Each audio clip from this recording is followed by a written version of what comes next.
6 candidates are running for Ohio's 1st congressional district this year. Could the race help determine who controls the U.S. House?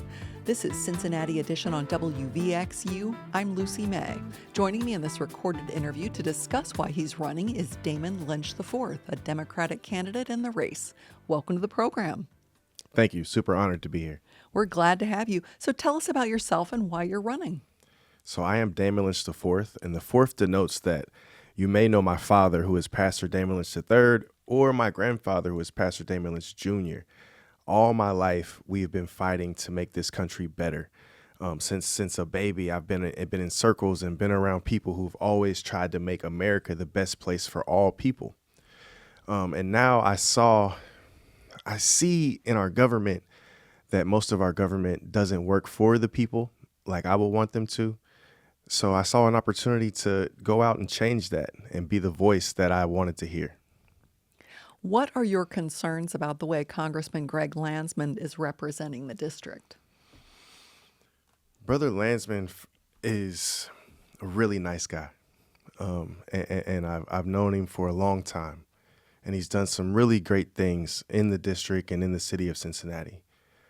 Our concerns right now center around his unableness to say that there's a genocide in Gaza, and recently his unableness to stop Donald Trump from this war in Iran. So those are our biggest concerns, where he takes his money from and who he pledges his allegiance to as far as his time in Congress. What is your position on the war in Iran, and what would you try to do about it if you were elected to Congress? Well, it's getting out of hand. So we need to immediately call the Senate and the Congress back to session to put a war powers resolution together so that they can vote and slow Donald Trump down. And that's the vote that Greg Landsman and 3 other Democrats denied to do 2 weeks ago. So Congress needs to come back. They need to stop Donald Trump. They need to pull our troops back. Donald Trump is going crazy on the internet, on his own personal internet, Truth Social, and saying just one thing today, another thing tomorrow. So the American people don't have good information, and we can't rely on Greg Landsman to give us good information either, because he seems steadfast towards being in this conflict. Are you concerned about gas prices and affordability in general? What do you think Congress should do about those issues? I'm not just concerned, they're affecting me greatly. They're affecting my family. I have to take my kids to school every day, and it's costing me more and more and more. So the American people are hurting because of this conflict, or if call it a war, whatever it is, that we're spending billions of dollars a day. And right now, Congress needs to get control. Congress needs to, and I don't know if it's Congress, I don't know if it's Donald Trump, and I don't even, at this point, we've kind of been sent down a road it doesn't seem like we can come back from very fast. And it's gonna hurt a lot of people in America. How hard would that be to do if you're elected as a Democrat, and if Democrats remain in the minority in the House, and then, and they don't have control of the House, the Senate? How tough would it be to make an impact on affordability and gas prices? I have full faith that in these midterms, no matter what Donald Trump does with ICE at the ballots or the SAVE Act, that the Democratic Party will regain control of the House and the Senate. And God willing, a lot of those Democrats that get elected will be progressive enough to hold accountability hearings against Donald Trump, against Pam Bondi, against Hegseth, and hold these people for the war crimes that they've already committed. What do you think about the way the Department of Justice and Congress have handled the Epstein files and the people named in the files? I honestly believe that it's all connected. The Epstein files, the Iran war, AIPAC, and our allegiances in government, that they are withholding the information that would sour our relationship with other foreign countries. So the stuff that they do give us is to blindside us, and the stuff that they're holding back is the real meat and potatoes. And the fact that this government or this administration they pushed for it while they were running, and then they backtracked when they got there. is something that we will see college courses being taught about in the future. And do you think that's more about people from other governments possibly being named in the files, or do you think that's about how President Trump comes up in the files? No, because we already knew President Trump was President Trump. The things that we've learned about him aren't new information to us. When he first ran in 2016, it was grab him by the right. So we knew who President Trump was, and I don't believe that the the abuse on women or the abuse on young girls is what the actual story is, because they've told us that, and we've seen other institutions, the Catholic Church, go through those type of instances and nothing crumbled. But they're telling us that this information would tear down governments. And in America, the abuse on women or the abuse on young girls doesn't tear down anything. They get slaps on the wrist, and most times people don't even go to jail. So there's information that they're withholding that will tear down governments. It's not sexual. You referenced the humanitarian crisis in Gaza earlier. What should Congress and the United States do about that crisis? Oh, that's the best question, because what we should do is immediately stop funding it. We should immediately cut ties with any country that is actively in a genocide. The United States and Congress should immediately arrest the war criminals that have been charged with war crimes under the ICC and not be inviting them to their coffers and giving them standing ovations. You're talking about Israel there? I'm talking about Israel. I'm talking about Bibi Netanyahu. I'm talking about AIPAC and our allegiance to that situation, what they call our only ally at this point. How would you rate the Trump administration's immigration policies and enforcement? What do you think Congress could or should do about that? So I'm 40 years old, and for as long as I can remember, one side or the other, usually the Republican side, has been holding up comprehensive immigration reform. Whether it was Mitch McConnell, whether it was Donald Trump when he wasn't president under Biden, but he was telling them, no, don't vote on it, don't vote on it. So it seems as though our government creates the problem for themselves. They like the chaos. Both sides love the chaos. They wouldn't want reform. They wouldn't want everybody to have homes. They wouldn't want everybody to have just enough, because they thrive on the chaos. The stock markets thrive on the chaos. The question was, what should they do? But we need comprehensive immigration reform that allows people to have their dignity as they come here, that allows people to have a certified path to being here and not be called illegal while they're just trying to work and sustain as everybody else is anywhere around the world. How do you think Congress could make that happen? Where does that political will come from to get to that major policy reform? It comes from voting in people like me and people like me all over the country. The quickest way to get this money out of our politics, the quickest way to get this illogical thoughts out of our politics, is to vote in the progressive wing of the Democratic Party, which I choose to represent. We're saying we're not taking the money. We're going to use logical decisions to make sure that the American people are sustained. And you don't get that from the corporate side of politics. I'm talking in this recorded interview with Damon Lynch IV, a Democratic candidate for Ohio's 1st Congressional District. During the debate over President Trump's signature Big Beautiful Bill, as the president calls it, many Republicans fought to cut taxes, while many Democrats fought to preserve programs like SNAP and Medicaid. What do you think is the right balance there? The right balance is to not put the least of us in the crosshairs every time there's a problem. So while TSA is underfunded and people can't catch planes, private jets are still flying. So we have to. The crosshairs shouldn't come to the poorest. The crosshairs should come to the most of us. That is the answer to that problem. There is enough money for everything. We seem to be misappropriating it. As of this recording, as you mentioned, Congress still hasn't reached a deal to end the partial government shutdown. President Trump did order the Department of Homeland Security to pay TSA workers. A big sticking point in all this was funding for ICE, which Democrats opposed without reforms of how ICE polices. Should Democrats have held up this funding? No. I ran into my 12th grade teacher at the No Kings event. And I remember from English class, she taught me the Shakespeare line, all the world's a stage. Even Donald Trump signed the papers to pay TSA weeks later, right? So they are creating this pressure. They are creating this pressure to not to hide you from anything else, but just to keep the pressure we are at war in Iran. We can't pay TSA. ICE is showing up at airports and intimidating people. These are theatrical moves by a theatrical president. Redistricting has made the 1st congressional district more Republican-leaning. The district also now includes Cincinnati, Warren County, and Clinton County. What do you see as the challenges of representing those 3 very different areas, and how would you do it if you're elected? I am going to always be people first. So to my brothers and sisters in Clinton County, moratorium on data centers, we have to get that under control.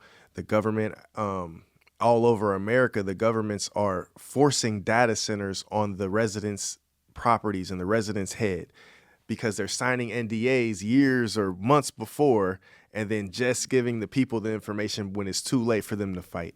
But the people in Clinton County, shout out to Miss Jessica, they have been fighting and they have been organizing, and it has been a beautiful thing to watch as they go against their fellow community members that are now sitting on city council and trying to let them know, like, we don't want this. And if we do get this, it has to come here correctly. To the people of Warren County, we are staunchly against this war. We are staunchly against our tax dollars being sent away overseas and used to destroy, while we need infrastructure upgrades and we need our grids upgraded and our kids taken care of. And the people of Cincinnati, I love Cincinnati. That's my home. I eat a cheese coney every week. Gold Star, not Skyline. We just have to recognize that everybody might not be for us all the time. And we have to make good decisions to, at this point, save the world. I need to ask you about your vote for Donald Trump in 2016. You told the Inquirer, quote, "The people that support Donald Trump are some of what I call white supremacists, so it was always a protest vote against the Republican Party and the Democratic Party now," end quote. Can you clarify for us how voting for Trump would be a protest vote, especially if you feel, as you said, like people who support him are white supremacists? So all my life, I've been fighting for what we would call civil rights, which is for black people. If we're on the radio or if you see this, I'm a black man. I'm a 6'7" black man in America. And at the time, in February of 2016, Donald Trump was anti-establishment. Donald Trump was fighting against the establishment of this government, which is similar to what I'm fighting against now. So that protest vote, and I was also learning about the primary. It was in the primary. I was learning about the primary process and how it worked. And I think I worked the polls that year, that primary. And I learned that you could pull a Democratic ballot or you could pull a Republican ballot, and they have different people on them. So I'm a Bernie Sanders stan. I'm a Bernie Sanders fan then and now. And I knew a lot of Democrats, and I couldn't get them to vote for Bernie. So at the time, I used my vote to vote for Donald Trump so that he could beat those corporatist Republicans. And I was interested in how that played out. And then it played out into Donald Trump beating Hillary Clinton, which I didn't vote in the 2016 election, just for whatever reason. And I haven't voted often in any election, but I've been constantly watching and pushing politics and engaged. Just voting wasn't something that I deemed to be the most important use of my time at the moment. So now I apologize, and I've grown, and I'll vote in every election after, and it's including this one, May 5th. But no, so that's why I voted for Donald Trump. So you mentioned that you weren't voting often. Has that changed? I mean, do you feel like voting is useful? Is that something you encourage people to do now? I encourage people to find somebody to vote for or something to vote for. So if you have something to vote for, then yes, we must go vote. It seems in the past few elections, there was only something to vote against. I ask because I think some people listening this might think to themselves, well, hearing a candidate who hasn't voted. Why should I vote for him? That is totally, if that's how you interpret it, that's totally fine. I would just ask, if you don't vote for me, take a good look into the person that you may have to vote for besides me. So in 2016, you cast this protest vote. Why did that same year did you go on to give an invocation at a Trump rally in 2016? Can you explain that to us? That was before the vote. Oh, okay. That was before the vote. I was so I wrote an op-ed about it, but I was at the time meeting with a lot of Republicans, a lot of, I don't know, prominent Republicans in the area, and we were having these conversations, and they didn't want Donald Trump to win at the time. This was, I don't know, February, January. This is way before nobody thought he could win, and they needed somebody to pray at the rally. And they said, would you do it? I said, yeah, of course. Of course. I wanted to see the rallies. And at the time, all his rallies were ending in riots. The Chicago rally, or they were punching people in the crowds. And this rally was supposed to be at downtown at the convention center. And they couldn't handle it. They canceled it and they moved it to Sharonville. And it was smaller or however it was, but it was still crowded, room full of people. And I thought it was an interesting opportunity. Have to ask you about this too. You made a Facebook post on January 6th of 2021. You wrote, "When I voted for Donald Trump in the 2016 Republican primaries, the only time I voted for him, it was for this moment, hack the planet." What did you mean by that? So again, I've been fighting for civil rights my whole life. I went to the Million Man March in 1994. I went to the Million Man March in 2014. I've been protesting my whole life. And I know that at that Million Man March with 1 million black people, we can't go do that. We can't. It's a million of us out there, and we can't go do that. Both times. And I'm like, man, listen. What do you mean you can't go do that? Like we can't what happened storm to the Capitol. Gotcha, okay. We can't storm the Capitol. But white people did. So it was interesting for me to watch. Hack the Planet is from my favorite movie called Hackers. It came out maybe 1990 or 1990, whatever. And they stormed the internet. So that was me sitting on my couch in the middle of COVID, just responding to what I saw on CNN in a Facebook post. Now it's being immortalized in this campaign, but that was a moment in time where I was like, oh, wow. They really going to storm the Capitol, and they did it. They kicked down the door and moved the police to the side, and the police just moved. Nobody shot them. Nobody mowed them down. They let these white people walk up in there with impunity and disrupt everything. And I can't imagine doing that. I imagine I would get killed in the process. So that was my reaction to that. You've never held political office before. What would you say to voters who might be worried about that lack of political experience? It seems that the political experience is what gets you, corrupts you. So the fresh face, the fresh thought is what I'm excited about. The political experience, you already come with too many baggage, too many donors, too many people in your ear. I'm coming just to make sure we vote that humanity wins every time. Well, I've been talking with Damon Lynch IV, a Democratic candidate for Ohio's 1st Congressional District. Thank you so much for your time today. Thank you, ma'am. Up next, we sit down with Democratic Congressman Greg Landsman. This is Cincinnati Edition. Greg Landsman has been the U.S. representative for Ohio's 1st Congressional District since 2023. He's running for re-election this year and faces an opponent in the Democratic primary. You're listening to Cincinnati Edition on WVXU. I'm Lucy May. Congressman Landsman joins me in this recorded interview to talk about the race and the issues before Congress. Thanks for being here, Congressman Landsman. Thanks for having me. Why are you running for re-election? I love this job, and I want to get better at it. I want to get really good at it. The constituent services piece, we've gotten so much better at, helping people through, the IRS issues they're having, veterans issues, Medicare, Social Security, and you can have such a huge impact.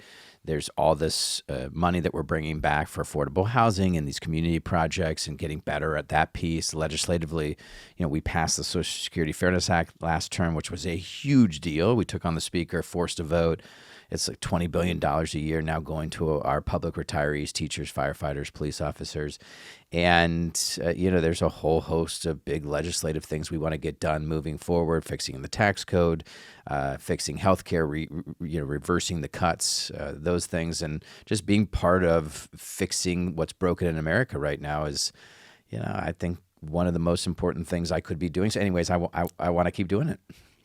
You were one of only 4 Democrats in the House to vote against a War Powers Resolution Act to stop President Trump's war in Iran. Why?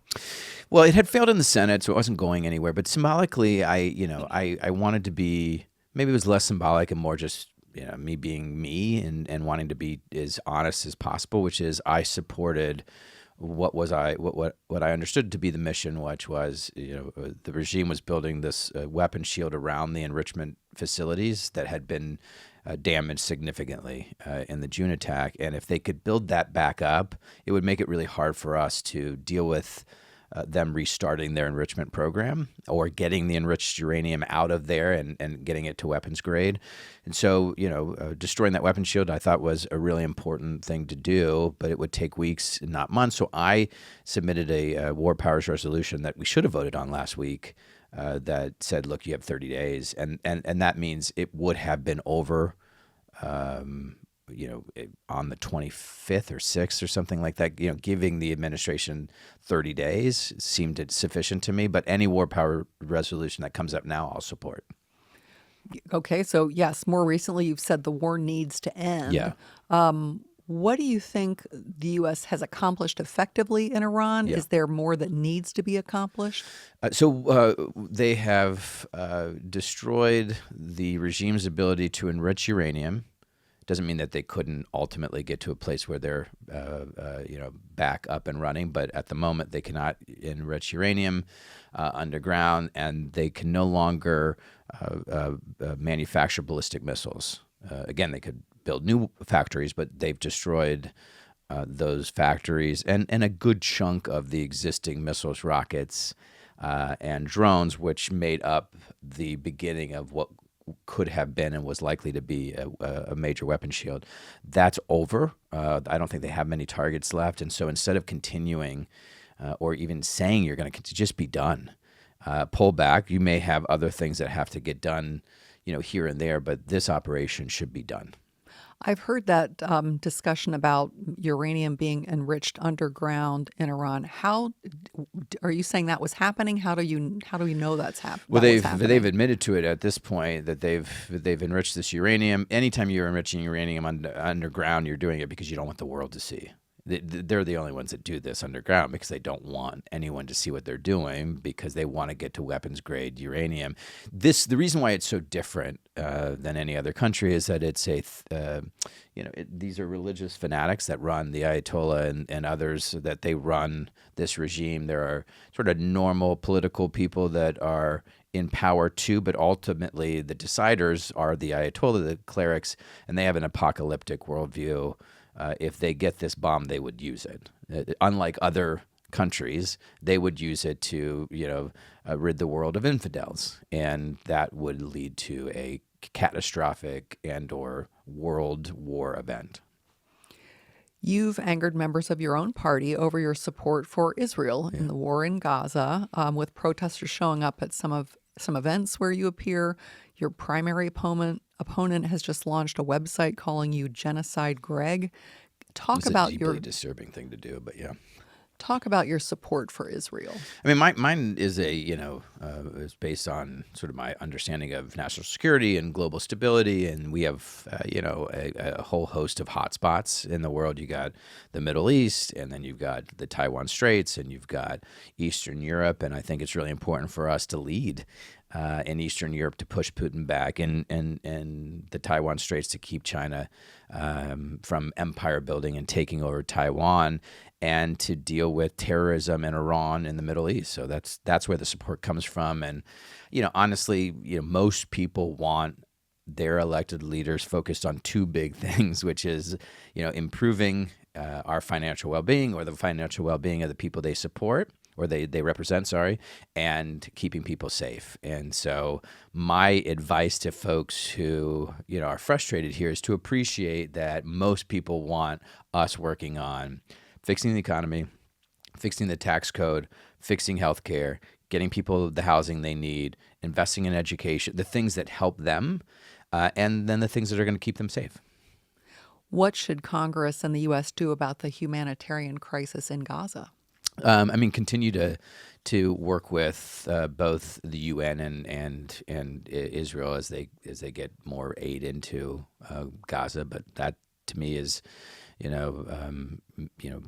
one of the things that we've seen some good progress on. But ultimately, I've been a big believer that you just flood Gaza with aid. And I think they're up to 500-600 trucks a day. But if it were me, it would be thousands.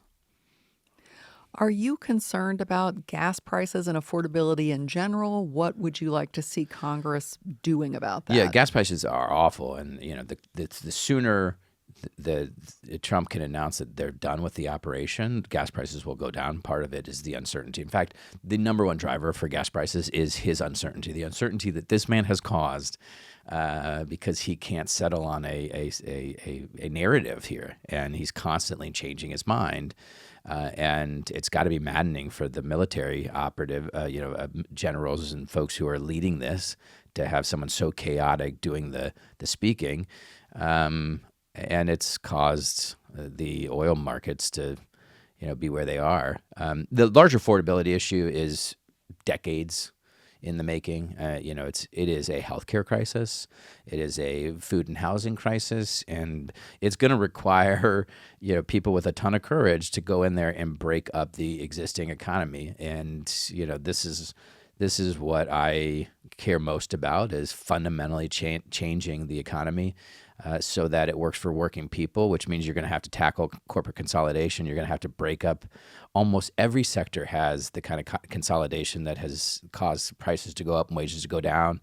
I want a public option and to fundamentally transform healthcare in this country, a massive housing and transportation fund to give communities the money they need to rehab existing housing, build new housing. That's the key, is to get to a fundamentally better economy.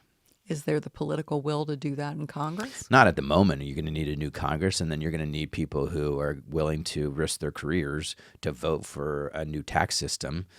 Similar to 1993, when the last time we had a more morally defensible tax code was 1993. It led to a huge economic expansion, an economic boom, a surplus, and about 50, 60, 70 members of Congress losing their jobs because it was unpopular at the time. But that's the vote. That's the kind of vote I'd take to fix the economy. I'm talking in this recorded interview with Congressman Greg Landsman, a Democrat running for re-election this year. President Trump has fired Attorney General Pam Bondi. Thank goodness. What do you think about the way the administration and Congress have handled the Epstein files and the people named in those files? I mean, it's terrible. The Justice Department is supposed to be fighting crime. I know that sounds obvious, but that's what they're supposed to be doing. And instead, they're going after Trump's political enemies. And so, Bondi's gone, and hopefully that, will mean that somebody comes in and actually starts fighting crime again. And that includes the folks who, were in the Epstein files, investigate. They haven't investigated any of it. And, some of it has to do with the fact that these are big donors to Trump, or that Trump's in it himself, which is, mind-boggling, but not completely unbelievable. But either way, all of those people have to be investigated. And if they did anything wrong, they need to be held accountable, period. And you need to have a Justice Department that pursues justice and fights. It goes after these criminals as opposed to going after political enemies of the president. But do you think this president will appoint an attorney general to do that? No, I don't. But you never know, who ultimately gets in there, whether or not they have the courage to actually start, investigating crimes again. In a commentary last month, you said President Trump's immigration enforcement has caused panic and that his policy is tearing at the fabric of our community. What could or should Congress do about immigration policy and enforcement? A couple things. One is, stick to the reforms that we've been pushing for to fundamentally change immigration enforcement in this country, and hopefully we get that deal done. And then, we got to protect the communities that Trump and congressional Republicans are going after. The current, group is the Haitian community, and Trump has tried to remove temporary protective status for this community, at which point, if they lose their status, he's going to send ICE into Springfield and other places where there's a lot of folks from Haiti who left Haiti because of warring gangs, and they're fleeing for their lives. We got a discharge petition to extend TPS status for Haitian immigrants for 3 years, and we got to 218 on Friday. So we're going to force a vote and hopefully get Congress to act and protect this community, and then the next one, and the next one, and the next one. What about broader reforms? Do you think there's the political will to reform the immigration system more broadly? Yes, I think they're 100% in the country and in the Congress. Every time we get close, not surprisingly, it is batted down by Donald Trump. But we were close to having massive immigration enforcement reform, and he said no. So the key is to get DHS funded, separate from any additional funding for ICE, which I think we're getting closer to, and then to get congressional Republicans to agree not to follow Donald Trump and on this or anything that goes against what they believe in or what's best for their communities, and just go ahead and be Congress again, an equal branch of government as opposed to his lapdogs. You mentioned DHS, and I wanted to ask you about that. As of this recording, a deal to end the partial government shutdown is still pending. How are you working to end the shutdown? And should it end if Democrats don't get the changes to ICE policies that they wanted? Well, the ICE shutdown should not end until there are the reforms. The rest of it, TSA, Secret Service, Coast Guard, all those need to be funded now. We have been pushing for a separate bill that funds all the law-abiding aspects of DHS, and that's finally what everyone agreed to. We were going to vote on it last week, and then Trump said no. Now he's saying yes. So they've been playing this game with people's paychecks and their lives, and it's outrageous, and our national security. I mean, this is Homeland Security. ICE has plenty of money because of their big spending bill. So that isn't an issue. The issue is getting money to the Coast Guard, getting money to cybersecurity, getting money to the Secret Service and TSA. We had a vote on it, or was supposed to get a vote on it on Friday. And after the Senate unanimously passed our version. So the key is to get that on the floor, and we'll pass it. He being Johnson has to stand up to two people, Donald Trump and the most extreme member of his party, which is, I guess it's a couple people, but that's it. Redistricting has made the 1st Congressional District more Republican-leaning. The district now includes Cincinnati, Warren County, Clinton County. What are the challenges of representing those very different areas, and how do you think you can do that if reelected? I mean, for somebody like me, it's not as challenging. I'm a very pragmatic, sort of normal, middle-of-the-road guy who's focused on the things that are, I think, in this sort of Venn diagram of where most voters, we all care about lots of different things, but most of us care about financial well-being, the economy and our pocketbooks and how we're doing, and our kids and our families and our communities, and then our safety. And those are the things that I'm most passionate about and I'm most focused on. And so that, makes it easier to represent a diverse, politically diverse group district like this one, because that's where most people are, is staying in that middle part of the Venn diagram. What is that part called? Do you know what I'm talking about? I know what you're Okay, talking about, but all I right. don't know what it's called. But then, everyone has other issues, and there are things that I have opinions about those things. But my heart and focus is on financial well-being, improving the economy, and keeping people safe. Do you think that the redistricting is going to make this race a lot harder for you? Sure. Yeah. I mean, that's what partisan gerrymandering does. It's a group of politicians, Democrats and Republicans, who got in a room and decided that they were going to mess around with the elections and try to determine what was going to happen. And I think we're going to prove them wrong. I think we're going to win and prove that you shouldn't do this. Don't mess with people's elections. You should not decide as politicians. Voters should decide, not you. Everybody else running in this primary, including your Democratic opponent and all the Republican candidates, are people who have never held political office before. And we've talked to all of them. Many of them characterize you as a career politician and part of the problem. I've been in Congress for a couple of years. You were on city council For a before couple that. years. I think they Yeah. So they call you part of the problem in Yeah, Washington. How do you respond to that?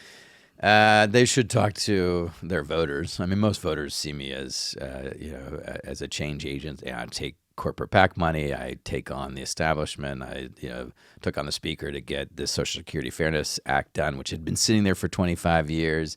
When I was on council, it was the same thing. I like to rock the boat and push for change. And between the preschool promise and the transit levy and eviction prevention reform, massive investments in youth jobs, housing stability, and the Social Security Fairness Act, and a bunch of other bills we've gotten done.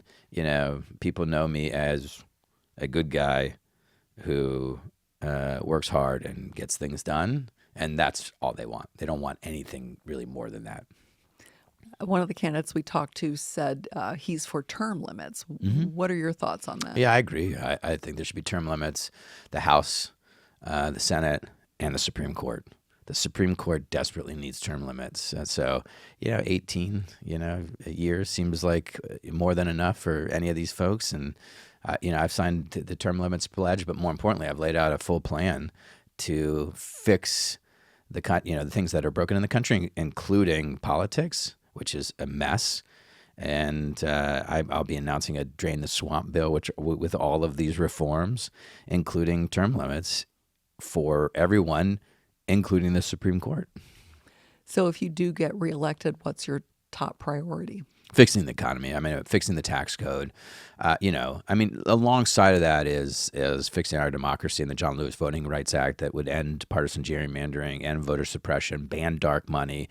You got to return wealth and power back to people. That's how you fix the economy and our democracy, and those are the two big bills. So if you go to our website and or Google our Greg Landsman, Our Great American Moment, you can see our 10 bills to fix the things that are broken in the country. I think I'm the only member of Congress that has a comprehensive plan, and the first two are fix the economy, fix the democracy, return wealth and power back to people. You've been in Congress since January 2023. What's something voters might not know about your track record in Congress? I don't know if everyone knows about the Social Security Fairness Act and how that got done. The fact that it had been sitting there for 25 years, and we were just like, you know what, we're going to force a vote. And it was a discharge petition before they were really a big deal. Now because of the Epstein files and TPS and the ACA, everyone knows about discharge petitions, but this was like it was a rebellious thing, and it worked. And $20 billion, biggest change to Social Security since Social Security. Well, I have been talking with Congressman Greg Landsman, a Democrat running for re-election this year. Thanks so much for your time today, Congressman Landsman. Thanks for having me. You're tuned to Cincinnati Edition on WVXU. I'm Lucy May. We just heard from the two Democrats facing off in the primary for Ohio's 1st Congressional District. Joining me in this recorded interview to offer perspective and analysis are University of Cincinnati political science professor David Niven and Cincinnati Enquirer regional politics reporter Aaron Glenn. Thank you both for being here today. My pleasure. Thank you. David, what's at stake in this Democratic primary? Is Greg Landsman a vulnerable candidate? In theory, he should be. This is a district that was redrawn to make it less friendly to Democrats. And he is perhaps the most outspokenly non-conventional Democrat in the House today when you add up the totality of his votes, including in the recent War Powers Act resolution. But having said that, he's campaigning seriously. He's taking his challenges seriously, and it's hard to take an incumbent out of Congress. And the high-profile examples that we have, they almost require the incumbent not to be working hard. They almost require the incumbent not to be taking challenges seriously. And I think both in the Democratic primary and the race overall, Landsman is taking this all quite seriously. So, David, how angry are voters over Landsman's support for Israel and more recently his support for military action in Iran? And you can add into that, he's taken some pro-ICE votes, some of them quite symbolic, but nonetheless a position that not a lot of Democrats take. Again, I think that these upset an awful lot of the Democratic base, any one of these individually, but there's also the question of what alternative is available to them. So this is a case where I think if you presented a strong conventional Democratic candidate, this might be a really interesting primary. But in this particular case, an active incumbent against, a primary opponent who is not necessarily running a conventional campaign and not necessarily in position to take advantage of this situation. And I think Representative Landsman will explain his votes, maybe backtrack and moderate a little bit on them, and try and assure the base that he's with them on most of the things they care about. Aaron, of course, Damon Lynch IV is the Democratic challenger. Damon Lynch IV called his vote for then-candidate Trump in 2016 a protest vote when we talked to him.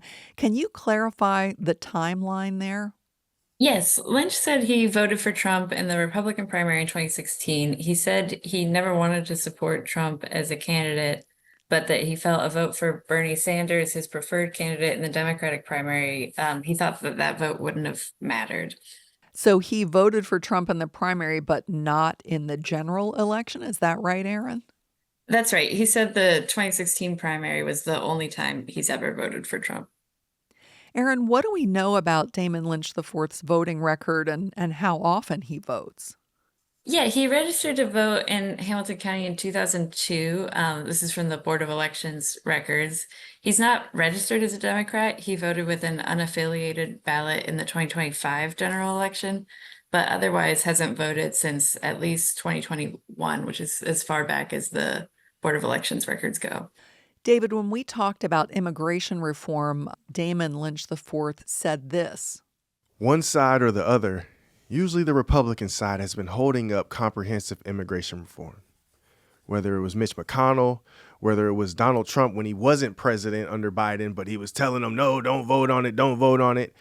So it seems as though our government creates the problem for themselves. They like the chaos. Both sides love the chaos.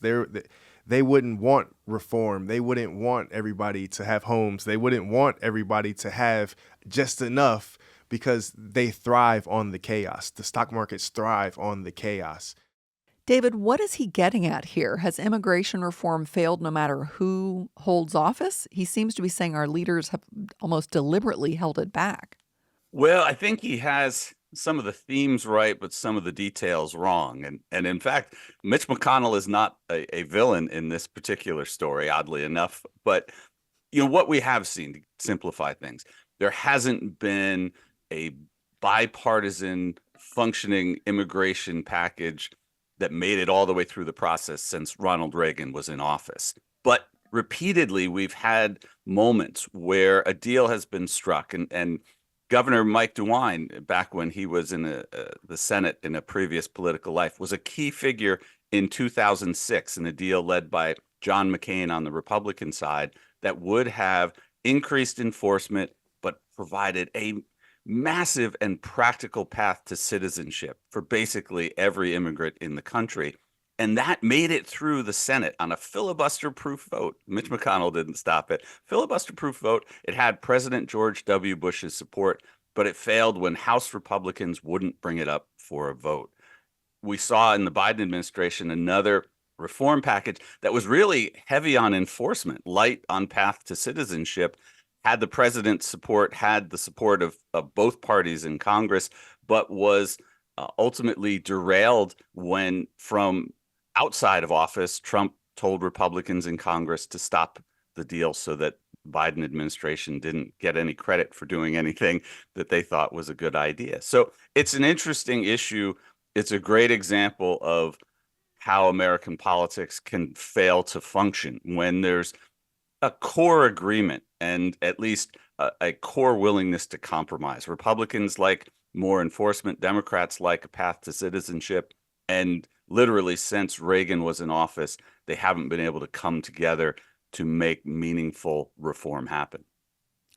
David, when we talked to Congressman Landsman about the conflict in Iran, he said Iran has admitted to having underground uranium enrichment facilities. Is that confirmed? Well, that's an interesting piece of information. It's true, but it's misleading.